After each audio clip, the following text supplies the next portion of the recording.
నమస్తే రమ్మగారు. నమస్తే జయ. రమ్మగారు, మనము అతి పురాతన దేవాలయాల యొక్క చరిత్ర మాట్లాడుకుంటూ ఉన్నాం. అలా ఏదైనా ఒక దేవాలయం గురించి మాట్లాడుకుందామండి. హైదరాబాద్ చుట్టుపక్కల నుంచి పట్టకల దేవాలయాల గురించి కొన్ని మాట్లాడాం మనం. పిఎస్ఎం లక్ష్మి గారి పుస్తకంలో ఉన్నాయి అవి. అయితే ఆవిడ రాయకముందు నేను ఆ బుక్ నా దగ్గరికి రాకముందే కొన్ని ఏళ్ల క్రితం నేను వెళ్ళాను అక్కడికి. సరే, పుస్తకంలో ఉంది కదా, వారి బుక్ గురించి కూడా చెప్తే, రేపు బుక్ ఎగ్జిబిషన్ వస్తుంది కదా, December 19 నుంచి హైదరాబాద్లో బుక్ ఫెయిర్ నడుస్తుంది. బుక్ ఫెయిర్లో ఆ బుక్స్ దొరుకుతాయి. యాత్రా దర్శన్ పుస్తకాలు పిఎస్ఎం లక్ష్మి గారివి. ప్రత్యేకంగా అడిగి కొనుక్కోవచ్చు, పెద్ద ఖరీదు కాదు. ఓ బుక్ మన దగ్గర ఉంటే ఒక 2 రోజులు ఒక రోజు ఫ్రీగా ఉన్నాం అనుకో, ఏం చూడొచ్చు ఏం చూడలేదు కొంచెం చూసుకుంటే చక్కగా వెళ్ళి రావచ్చు కదా. దారి ఏ దారిలో ఉంది, ఎంత దూరం ఉంది హైదరాబాద్ నుంచి అనే వివరం కూడా చక్కగా ఇచ్చేస్తారు. హడావిడి లేని సింపుల్ భాష, దేవాలయ చరిత్ర కూడా చక్కగా రాస్తారు. అందుకని వారి బుక్లో ఉన్న విషయంగానే చెప్పాలనుకున్నా. నేను ఇదివరకు ఎప్పుడో వెళ్ళాను. నేను మామూలుగా మాకు నరసింహ క్షేత్రాలు ఇష్టం, నేను చెప్తూ ఉంటా కదా. అవునవును. అయితే గుంటూరు బయలుదేరాము ఒకసారి 8-9 సంవత్సరాల క్రితం. గుంటూరు వెళ్తుంటే, గుంటూరు వెళ్ళే దారిలో ఈ నల్గొండ అద్దంకి ఆ రూట్లో మనకి వాడపల్లి కనపడుతుంది. వాడపల్లిలో 2 ప్రఖ్యాతమైన దేవాలయాలు ఉన్నాయి. ఈ వాడపల్లిలో ఏంటంటే మూసి కృష్ణానది సంగమం ఉంది అక్కడ. ముచికుంద కృష్ణానది సంగమం అని రాస్తారు. 2 నదులు కలవటం భలే అందంగా కనపడుతుంది. అద్భుతం. చాలా బాగా కనిపిస్తుంది. ఈ నదీ సంగమం అవటం వల్ల 2 నదులు కలవడం కదా, ఇక్కడ తర్పణాలు విడిచే వాళ్ళు కూడా కనిపిస్తారు. తర్పణ క్రియ చుట్టుపక్కల ప్రాంతాల వాళ్ళు ఇక్కడ తర్పణాలు విడవడానికి కూడా వస్తారు. అయితే ఇక్కడ ఈ ప్రఖ్యాత దేవాలయాలు 2ను దాదాపుగా 6000 సంవత్సరాల నాటివి. 6000 సంవత్సరాలంటే తిరుపతి కంటే కొంచెం ముందు. తొలి తిరుపతి అని చెప్పాం, పొదిలి. ఇక్కడ గోదావరి జిల్లాలో ఉన్న పొదిలి మనం చెప్పాం. శృంగార వల్లభరాయుడు. అవును, భలే భలే అందంగా ఉంటారు విగ్రహం. ధ్రువుడి కాలం నాటి దేవస్థానంగా చెప్తారు. అది 8000 సంవత్సరాల నాటిది మనం చెప్పాం. మన దగ్గర వీడియో ఉంది, చూడొచ్చు. అవును. అయితే దాని తర్వాత అన్నమాట, ఇది 6000 సంవత్సరాల నాడు అగస్త్యేశ్వర స్వామి, అగస్త్య మహర్షి ప్రతిష్ఠ చేశారు ఇక్కడ నరసింహస్వామి దేవాలయము. ఒక పరమాద్భుతమైన విషయం ఉంది ఇక్కడ. తర్వాత 2వ దేవాలయం మీనాక్షి అగస్త్యేశ్వర స్వామి. పరమేశ్వరుణ్ణి నరసింహస్వామిని ఇద్దరిని అగస్త్యుల వారే ఒక్కసారే ఇంచుమించుగా, ఏమైనా రోజులు తేడా ఉండుంటొచ్చు, ఒకే సందర్భంలోనే ఇద్దరిని ప్రతిష్ఠ చేశారు. దేవాలయాలు బహుశా జీర్ణాలయ ఉద్ధరణలు అవి జరుగుతూ ఇన్ని వేల సంవత్సరాల నుంచి క్షేత్రమైతే అదే ప్రాధాన్యతలో ఉంది. దేవాలయాలు కట్టుబడులు, మళ్ళీ మరమ్మతులు, కొంచెం సరిచేయటాలు, కాస్త పక్కకున్న దాన్ని సర్లుగా పెట్టటాలు, ఈ గోడ తీసి ఆ గోడ పెట్టటాలు లాంటివేవో జరిగి ఉండొచ్చు. కానీ అగస్త్యుల వారు ప్రతిష్ఠ చేసిన నరసింహస్వామే ఉన్నారు. అగస్త్యుల వారు స్వయంగా ప్రతిష్ఠ చేసిన శివలింగమే ఉంది ఇప్పటికీ కూడా. ఈ శివలింగాన్ని తర్వాత కాలంలో తన పాదయాత్ర సందర్భంగా ఆదిశంకర్లు కూడా దర్శించారనే ఐతిహ్యం కూడా చెప్పబడుతుంది ఇక్కడ. రెండిటికి 2 ప్రత్యేకమైన విషయాలు ఉన్నాయి. వీటిని దారిలో వెళ్ళే వాళ్ళు తప్పకుండా దర్శించండి. గుంటూరు వెళ్ళే దారిలో, నల్గొండ వెళ్ళేటప్పుడు, అద్దంకి వెళ్ళేటప్పుడు ఆ రూట్లో కనపడుతుంది వాడపల్లి. ఒకవేళ వెళ్ళట్లేదు, పనిమాల ఓ రోజు పొద్దున్నే వెళ్ళరండి. మార్నింగ్ బయలుదేరితే సాయంత్రానికి మళ్ళీ మనం వెనక్కి వచ్చేస్తాం. ఈ 2 దేవాలయాల్ని విశేషంగా దర్శించవలసిన దేవాలయాలు. నరసింహస్వామి మంచి స్థిమితమైన స్వరూపంలో కూర్చున్నట్టు కనపడతారు మనకి. అయితే స్వామివారికి ఎదురుగుండా 2 దీపాలు కనపడతాయి మనకి, ఎప్పుడు వెలిగే అఖండ దీపాలు, అఖండ దీపారాధన ఉంటుంది. అయితే ఏంటంటే ఒక దీపం కదులుతూ ఉంటుంది జయ. బ్రీత్ తీసుకుంటారు. శ్వాస నారసింహుడు. ఎక్కడి నుంచి గాలి వచ్చే దారి లేదు ఆ దేవాలయానికి. ఒకటే ముఖద్వారం ఉంది. మా మూల విరాట్ దగ్గర, అంటే ఏమనాలి దాన్ని, గర్భగుడికి ఒక ద్వారమే ఉంది. వెనకాల ఎక్కడ కిటికీలు కానీ ఏమీ లేవు. స్వామివారు శ్వాస వదులుతూ ఉంటే శ్వాసకి అనుగుణంగా రెపరెపలాడుతూ ఉంటుంది దీపం, మలగదు. ఇప్పుడు జ్వాల ఉందా, ఆ జ్వాల ఇట్లా కదులుతూ ఉంటుంది. అయితే ఈ కదులుతూ కనపడుతుంది. అనుభూతి ఎలా అనిపించిందండి మీకు జయ? ఎలా ఉంటుందంటే, మామూలుగా మనకి నరసింహస్వామి దేవస్థానాల్లోనే యువతల నుంచుంటే మనకేం పెద్దగా తెలియజేయదో, గుడి దండం పెట్టుకుని వస్తాం. దగ్గరికి వెళ్తుంటే ఒక వెచ్చదనం ఉంటుంది జయ. స్వామివారి వేడిని మనం ఫీల్ అవ్వగలుగుతాం. నాకు అలాంటి ఫీలు శ్రీశైలంలో కూడా, భ్రమరాంబిక అమ్మవారి దగ్గర కూడా అలాంటి ఒక వామ్త్, ఒక వెచ్చని ఫీలింగ్ కలిగింది నాకు అక్కడ.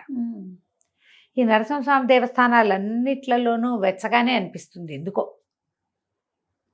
వేడి హాట్ కాదు, గోరువెచ్చతనం.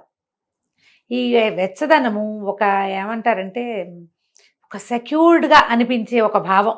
ఓకే, మనకి ధైర్యంగా ఉంటుంది చూడు లోపల, స్థిమితంగా. అవును, ఆ ఫీల్ కలగజేస్తాడు ఆయన.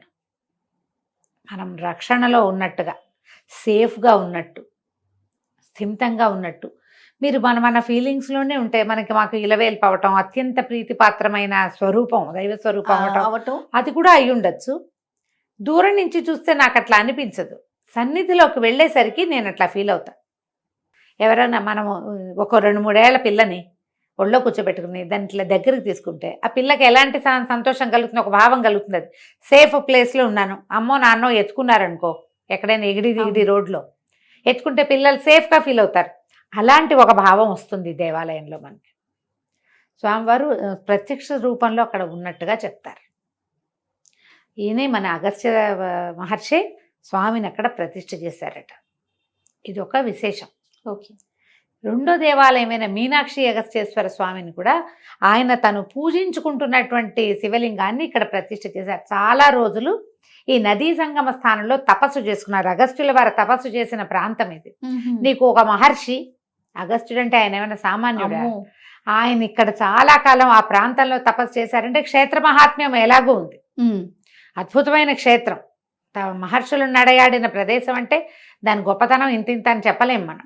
దాంతో పాటుగా ఆయన స్వయంగా తను పూజించుకుంటున్న స్వరూపాలని ఇక్కడ ప్రతిష్ఠ చేశారు. అయితే ఈ శివలింగాన్ని ప్రతిష్ఠ చేసి దేవాలయం ఏదో సింపుల్గా ఒకటి ఏర్పరిచి ఆయన వెళ్ళిపోయారు. వెళ్ళిపోతే ఈ అగస్త్యేశ్వరుడు పేరుతోటి శివలింగాన్ని ఇక్కడ ప్రతిష్ఠ చేశారు. ఒక పావురాయట ఒక బోయవాడు కొట్టేసరికి అది పరిగెత్తుకుంటూ వచ్చి శివలింగం వెనకాల దాక్కుందట. అప్పట్లో కవర్డ్గా లేదు దేవాలయం, చిన్న ఆచ్ఛాదనే ఉన్నదట. వచ్చేసరికల్లా ఈ బోయవాడు ఆ పక్షి కోసం లోపలికి వచ్చాడు.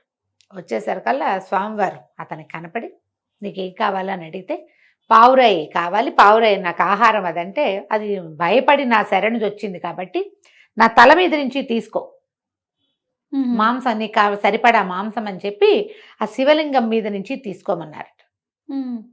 తీసుకోమంటే బోయవాడు ఇట్లా 2 చేతులతోటి నెత్తి మీద నుంచి ఇట్లా మాంసం తీసుకున్నట్టు శివలింగం పై భాగంలో ఇలా లాగిన చేతి వేళ్ల గుర్తులు కనపడతాయి. చూసే చేయాలి, నేను చూపించారు, మేము వెళ్ళిన అలా చూపిస్తున్నారు, చూపించారు. నేను వెళ్ళినప్పుడు మనకేదో రాసుకెళ్ళి నువ్వు వెళ్తాం మనం, అంతే.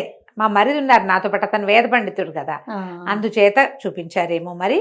అయితే ఆ గుంటలలో ఇట్లా చేతి వేళ్ళ గుంటలే కదా తడి నిలిచి ఉంటుంది.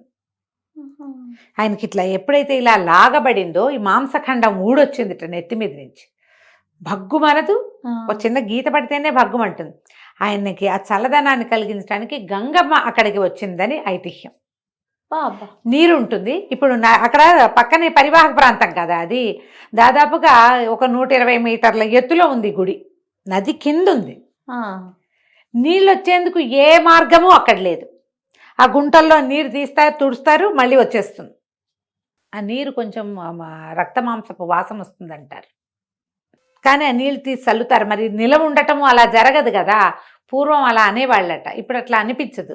అది తీసి మన నెత్తి మీద చల్లుతారు. ఈ గంగా తీర్థం అని ఒక చిన్న హోల్ లాగా ఉంది, బిల్లంలాగా.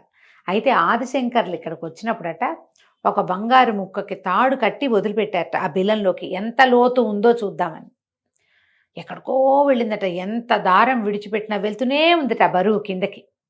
పైకి లాగితే అది బంగారు ముక్కకి కొంచెం నెత్తురు అవి అంటి ఉన్నాయట. ఆదిశంకర్లు క్షమాపణ చెప్పుకున్నట్టు, నిన్ను పరీక్షించడానికి నేను ఎంత వాడను తండ్రి, నా అపరాధం మన్నించు అని చెప్పి. ఆ శివలింగం ఎంత లోతులో ఉన్నది అనేది ఎవరికి తెలియదు. ఒక పావురాయి కోసం చేశారు స్వామి ఆ పని, పావురాన్ని కాపాడడం కోసం. ఇది ఇక్కడ ఐతిహ్యంగా చెప్తారు. స్వామిని మీనాక్షి అగస్త్యేశ్వర స్వామిగా చెప్తారు.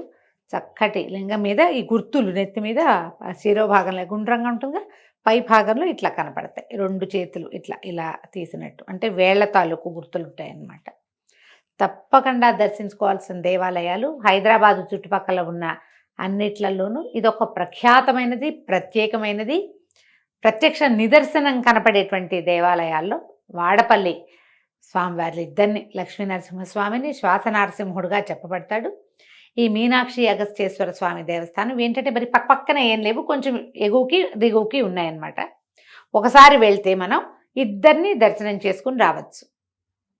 2 దేవాలయాలు చాలా విశేషమైన ఐతిహ్యం కలిగినవే. ఎవరికి అవకాశం ఉంటే వాళ్ళు ఆదివారం పొద్దునే బయలుదేరితే సాయంత్రానికి ఇంటికి వచ్చేయచ్చు. అద్భుతమైన దేవాలయాలు రమ్మగారు. వీలైతే మనమే ఒకసారి వెళ్ళి చూసి కూడా వద్దాం. తప్పకుండా అండి. నమస్తే. నమస్తే జయ.